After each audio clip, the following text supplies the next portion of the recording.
Ever wonder what powers those massive tractors and construction vehicles? Well, today, We are diving deep into the world of gears and axles and IPOs. with Carraro India, Carraro India, a company that's about to go public. yeah, And they are a major player in making those machines move. that's right. We've got a mountain of financial documents, market reports, company filings to unpack. So Are you ready? get ready for a fascinating ride into the heart of this global industry. Yeah, it's interesting to see how this company is really tied into some massive global trends, the global construction boom, the growing need to feed a larger population, and, India's emergence as this manufacturing powerhouse. Yeah. Carraro India sits right at the intersection of all of that. Okay, let's start with the basics. Yeah. Carraro India, they're not a new kid on the block, right? They've got a history. No, not at all. Yeah. They were founded in 1997 Okay. as part of the Italian Carraro Group and began by manufacturing transmission systems. Over time, they've really broadened their scope to include axles and gears and even spare parts distribution. Oh. It's entirely possible that the gears in your car Wow. might be from Carraro. Really? Yeah, they have 2 manufacturing plants in Pune, India, where they produce these components. 2 plants. Yeah. That's impressive. Yeah. So their product portfolio covers a lot of ground, not just tractors. Right. They make what are called driveline components for both agricultural tractors and construction vehicles. Okay. Those are those essential parts that transfer power from the engine to the wheels. Okay. They also produce gears for industrial and automotive applications. So they're not just serving farmers, they're supplying those big name, heavy machinery manufacturers It's right. worldwide. Yeah, We're talking John Deere, Caterpillar, absolutely. The big leagues. the big leagues. This must put them in a pretty sweet spot considering the overall growth potential of the industry. Yeah, it really positions them well. The global market for both construction vehicles and agricultural tractors is projected to experience significant growth in the coming years. Okay. So urbanization, infrastructure projects, and the increasing need to feed a growing population are all driving forces behind this upward trend. That sounds promising for Carraro India, but like any industry, I imagine there are challenges too. Oh, absolutely. What are some of the headwinds they might face? Yeah, so one significant challenge is the ever-tightening emission regulations.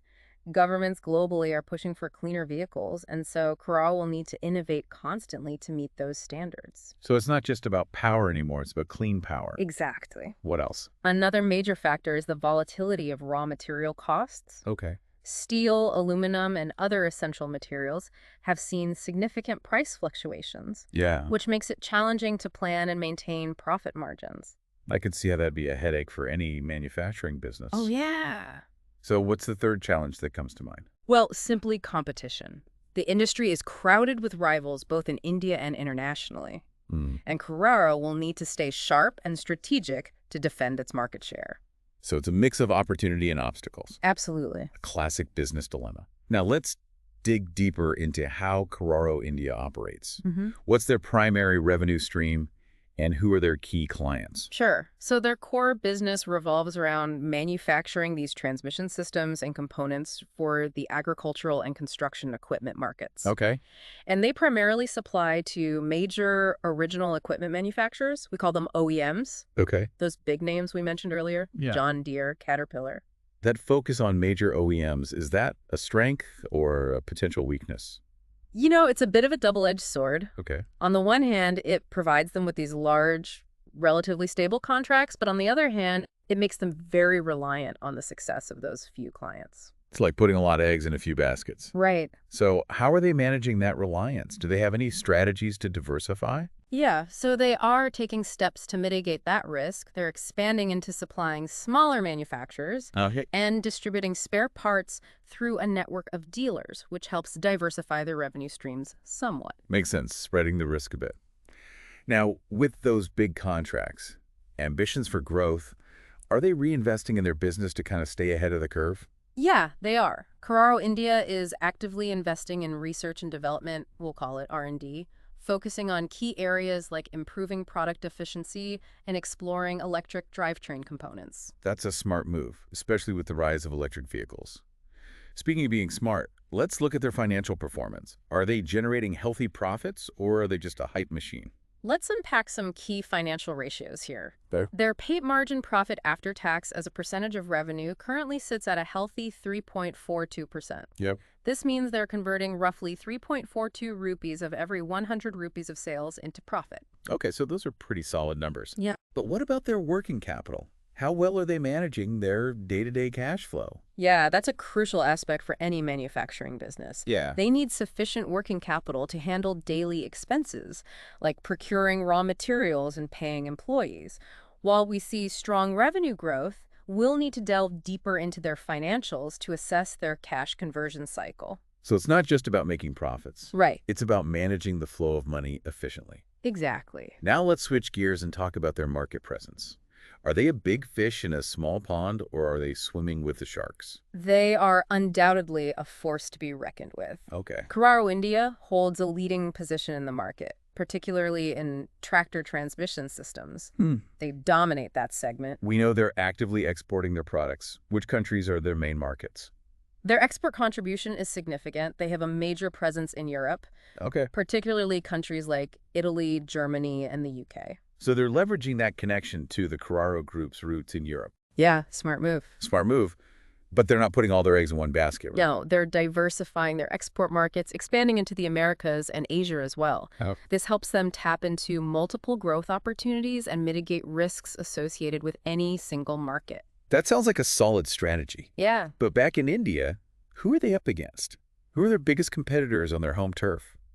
Well, in the Indian market, they face competition from both domestic and international companies. Some of their key rivals include Dana India, Comer Industries India, and Schaeffler India. Oh, okay. It's a competitive landscape. So we've covered the company's background, their industry's dynamics, and how they make money. Right. Now let's get to the main event, Okay. the IPO. Right. How much are they aiming to raise, and at what price are they offering their shares? This is where things get interesting for potential investors. They're looking to raise a substantial sum, $12,500.000 million. That's a lot of money. What about the price range for the shares? That's still under wraps.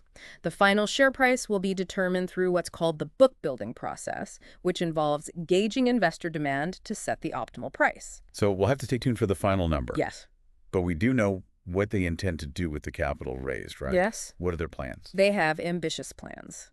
A significant chunk of the proceeds will go toward expanding their manufacturing capacity Okay. to meet that growing global demand we talked about. Makes sense. Scaling up to seize the opportunity. Yeah. What else is on their agenda?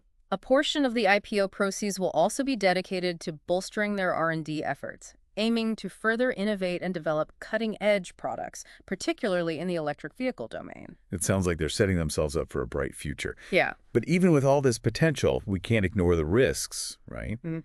What are some of the red flags that potential investors should be aware of? You're right. No investment is without risk. Right. One notable risk is their dependence on the Carraro Group. While that connection provides them with access to technology and a global brand, any difficulties faced by the parent company in Italy could have a ripple effect on their operations in India. Makes sense. Any other potential risks? Another concern is the cyclical and seasonal nature of demand for their products. Okay. Factors like monsoon season, harvest cycles can significantly impact sales, leading to potential fluctuations in their revenue stream. The unpredictability of nature, something that's hard to control. For sure. What else should investors consider? Global supply chain disruptions are a constant concern in today's world. Events like the war in Ukraine have shown how vulnerable supply chains can be, and Carraro India relies heavily on a consistent supply of raw materials, so any disruptions could impact their production and profitability. Definitely a risk factor to keep in mind. I imagine those government regulations, especially around emissions, could also throw a wrench in their plans, wouldn't you say? Absolutely. Any changes in regulations, especially stricter emission standards, could necessitate costly adjustments to their operations and products. So there are certainly risks involved, but it seems like Carraro India is aware of them and taking steps to mitigate them. Yeah. Now, shifting gears to you, our listener, what does all this mean for you as a potential investor? That's the million-dollar question, isn't it? We've outlined their story, their strengths, the challenges they face, and the exciting opportunities ahead. Now it's your turn to put on your investor hat and make your own informed decision. Yeah. Do you see Carraro India as a company you want to be a part of? Does their growth potential in this booming industry excite you? Hmm. Or do the risks outweigh the potential rewards? These are the key questions to consider. We've gone deep into the facts and figures. Now it's your turn to do your own research. Dive into those financial statements, explore industry trends, and make sure you fully understand the risks involved before making any investment decisions. Right, investing is a personal journey, and our goal is to provide you with the knowledge you need to navigate it wisely. But before you jump into analyzing spreadsheets, we want to leave you with one final thought, something to ponder as you consider the future of Carraro India. The world is rapidly shifting toward electric vehicles. We're already seeing this trend in the agricultural and construction sectors. The big question is, how will Carraro India adapt? Will they be able to stay ahead of the curve and maintain their leadership in this evolving industry? That's the crucial question, something to keep in mind as you weigh the potential of this IPO. This concludes part 1 of our deep dive into Carraro India. Join us in part 2, where we'll dissect their financial performance in even more detail, analyze those key ratios that reveal their true financial health. We'll also delve deeper into their growth strategy and evaluate the robustness of their plans to navigate the challenges ahead. Until then, happy investing. See you in part 2. All right, welcome back to our deep dive into Carraro India. In the previous segment, we set the stage, exploring the company's history, their product portfolio, and the broader industry landscape. We also had a sneak peek at their financials and got a sense of their position in the market. Now, let's roll up our sleeves and really dig into the nitty-gritty of their financial performance. Let's look at those key financial ratios that can give us a clearer picture of their profitability, efficiency, and overall financial health. I'm ready to see what these numbers reveal. Yeah. We touched on their profit after tax, the PAT margin earlier, which sits at a healthy 3.42%. But for those who aren't financial whizzes, what does that actually tell us about their business? The PAT margin is essentially a measure of how much profit they are generating for every rupee of revenue. So in Carraro India's case, for every 100 rupees of sales, they're keeping about 3.42 rupees as profit after all the taxes are paid. Okay, that gives us a sense of their bottom line. But what about how effectively they're using the money invested by their shareholders? That's where the return on equity, the ROE, comes in, right? Exactly. ROE is a key indicator of how efficiently a company is using the funds invested by its shareholders to generate profit.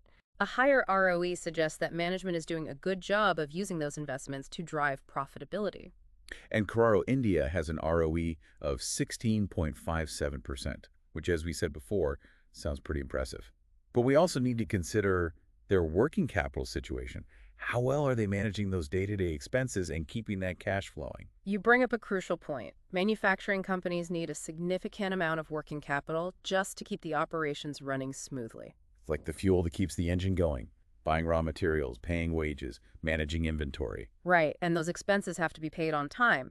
While Carraro India has seen this impressive revenue growth, we need to analyze their financial statements closely to see how effectively they're converting that revenue into actual cash flow. Because a company can look great on paper with high revenue figures, but if they're struggling to collect payments from customers, or their inventory isn't moving, that can create problems. Precisely.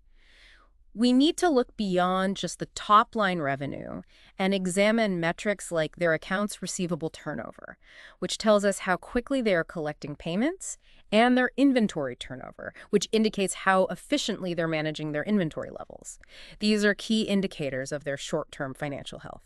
So healthy ratios there would suggest they're running a tight ship, managing their cash flow effectively, and not letting money get tied up unnecessarily. Exactly. Now, shifting gears a bit, let's talk about their growth strategy. They've mentioned plans to expand their manufacturing capacity and invest further in R&D. How solid are these plans? Their expansion plans seem to make sense given the anticipated growth in demand for their products globally. Increasing their manufacturing capacity allows them to capitalize on that demand and gain a larger share of the market. It's like building a bigger factory to bake more cakes, anticipating that more people will want those cakes. Yes, and their investment in R&D is equally vital. The industry is constantly evolving, with new technologies emerging and environmental regulations becoming more stringent. For Carraro India to stay competitive, they have to be at the forefront of innovation. So they're not just trying to make more of what they already have. They're looking to create even better, more efficient, and more sustainable products. Exactly. And that's where their R&D focus on things like electric drivetrain components comes into play. They're trying to anticipate the future needs of the market and position themselves as a leader in those emerging technologies. That's smart, especially with the rise of electric vehicles in all sectors. But these ambitious growth plans require a lot of capital. Will the IPO proceeds be enough to fund these initiatives, or will they need to look at other sources of funding? That's a great question. We need to scrutinize their financial projections to determine if the IPO proceeds, combined with their existing resources and potential debt financing, will be sufficient to cover the costs of these expansion and R&D plans. It's all about balancing their ambitions with their financial capabilities and not biting off more than they can chew. Right. And speaking of chewing, let's not forget about the potential risks we discussed earlier. Their dependence on the Carraro Group, the seasonality of demand, and the vulnerability to global supply chain disruptions. How might these risks impact their ability to execute their growth strategy effectively? That's where a healthy dose of critical thinking comes in. Potential investors need to carefully analyze these risk factors and assess whether the company has the necessary plans and safeguards in place to mitigate them. It's like plotting a course on a map. You need to know your destination, but you also need to be prepared for unexpected detours or roadblocks along the way. Exactly. Investing requires us to look at both sides of the coin, the potential rewards and the potential pitfalls. So we've explored their financials, analyzed their growth strategy, and weighed the potential risks. But our deep dive isn't over yet. Right, there's still more to uncover. In Part 3, we'll delve deeper into their market presence, examining their key clients, their export strategy, and how they stack up against the competition. We'll also analyze whether they have a moat, a sustainable competitive advantage that can protect them from the constant pressures of the market. So buckle up, listeners, because we're about to navigate the competitive landscape and see how Carraro India positions itself in the global arena. Join us for the final chapter of our deep dive. Welcome back to the deep dive. We're wrapping up our exploration of Carraro India, and in this final part, we're putting on our detective hats to examine their market presence. In detail. In detail. Yeah. We already know they're a significant player in the global market for axles and transmission systems. But let's zoom in on their specific relationships with clients, their export strategy, Right. and how they stand against their rivals. It's all about understanding that competitive landscape, who they're selling to, where they're making their mark, and what truly sets them apart in this very crowded market. We talked about those key clients, those big names like John Deere and Caterpillar. Yeah. But what's the nature of those relationships? Right. Are they locked into long-term contracts, or is it a more flexible arrangement? You know, having those long-term contracts can provide a predictable revenue stream, which is something investors always look for. Absolutely. Yeah. So are they tied into those kinds of agreements? It seems that Carraro India has fostered very strong relationships with these major OEMs. Okay. They've been supplying them for years, and their components are deeply integrated into their clients' production processes. So it's not a situation where their clients can just easily switch to a different supplier No. on a whim. Not at all. They're pretty much committed. They're pretty much committed. It gives Carraro India some leverage in pricing, Okay. and it provides a degree of stability. But it's also essential to consider their smaller clients and their presence in what we call the aftermarket, the spare parts. Yeah, because those segments can be a significant part of the revenue stream for component manufacturers. For sure. Yeah. And while Carraro India's primary focus appears to be on these major OEMs, they are also active in supplying smaller manufacturers and distributing spare parts through a network of dealers. Okay, good. So they're not putting all their eggs in one basket, so to speak. Now let's talk about their export strategy. Okay. We know they generate a considerable portion of their revenue from international sales, but which specific markets are driving those sales? Yeah, their export strategy is quite intriguing. As we mentioned, they have a strong presence in Europe, which is understandable given their connection with the Carraro Group in Italy. Yeah. So they're leveraging those existing relationships Right. and tapping into these well-established markets. It's like having a home field advantage in a way. Yeah, in a way. But they're not limiting themselves to Europe. They're also expanding into other regions like the Americas and Asia, actively seeking new markets to broaden their revenue sources and reduce their reliance on any single region. That diversification is a smart move. It is. To spread the risk. Yes. Now let's get to the heart of the matter. Competition. Who are they up against? And what's their secret weapon? What sets them apart? Right. Do they have a moat, as they say, A moat. in the business world? The global market for axles and transmission systems is incredibly competitive. Yeah. I mean, they are going up against some multinational giants. Yeah. Like Dana Incorporated, Zia Friedrichshafen, not to mention all these regional players and local competitors. There's a battleground out there. Yeah. How is Carraro India holding their own against such formidable opponents? Oh, well, they have several factors working in their favor. Yep. First, those strong relationships with major OEMs that we talked about. Yeah. Those long-term contracts really offer stability. Okay. And a predictable revenue stream that a lot of their competitors would envy. It's like having a loyal customer base that keeps coming back for more, Yeah, giving them an edge. absolutely. Another advantage is their deep understanding of the Indian market. They've been operating in India for over 2 decades, so they know the local conditions, customer preferences, Right. and regulatory landscape inside and out. That kind of local expertise is invaluable, especially when competing against global giants. Absolutely. And of course, we can't forget their connection to the Carraro Group. Right. This gives them access to cutting-edge technology, engineering expertise, and a global brand reputation. So they're combining their deep roots in India with a global network and resources. That's a powerful combination. It is a powerful combination, but they can't afford to become complacent. Right. They need to keep innovating, investing in R&D, expanding their market reach to maintain that competitive edge. Because in a dynamic industry like this, if you're not moving forward, you're falling behind. You're absolutely right. Now, while their connection to the Carraro Group offers many advantages, it's worth noting that it could also be a vulnerability. Any challenges that the parent company faces in Italy could potentially affect their operations in India. So there's a degree of interdependence that investors should consider. They should. And while they have a strong position in some segments like tractor transmission systems, the competition is tougher in others. Yeah. They'll need to carefully strategize to kind of increase their market share in those more contested areas. For sure. So they have strengths, they have weaknesses, Yeah. and they're operating in a complex and ever-changing market. Yeah, there's no easy answers. It sounds like a classic business case study with no easy answer. It is. That's what makes this so fascinating. Right. There's no clear-cut solution here. Investors need to weigh all these factors, assess the risks and opportunities, and make those informed decisions based on their own individual goals and risk tolerance. And that's precisely where the deep dive comes in. We've provided you with the information, The insights, and the different perspectives. Now it's up to you. Now it's up to you. To connect the dots. To connect the dots. And determine if Carraro India is the right investment. For you. For you. Investing is a personal journey, and we aim to equip you with the knowledge to navigate that journey wisely. That's our goal. And with that, we've reached the end of our deep dive into Carraro India.